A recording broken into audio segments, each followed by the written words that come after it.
So I cleaned this off, and I gotta tell you, this isn't polished. This is kind of sharp. More importantly, there's a groove that's been worn into here. So I think this starter needs to be rebuilt, because that is probably a 32nd. This mat is a 30 seconds below this surface that's shiny above. So this thing's biting in. I gotta rebuild the starter from what I can tell. I'm gonna reassemble this and see what happens. What the hell is this shim? Oh, it's an insulator. Don't mess with that. There's a white insulator there. There's a lot of debris. This is all the material that's just been worn out. Yeah.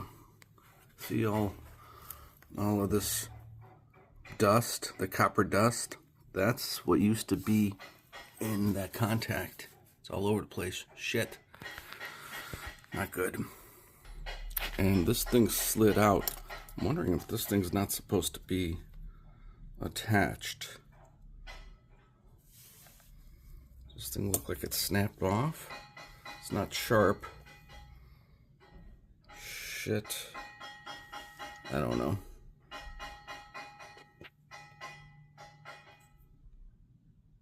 Took a little while to take this apart, but pretty sure that this is supposed to be nice and shiny, so that this will actually plunge in.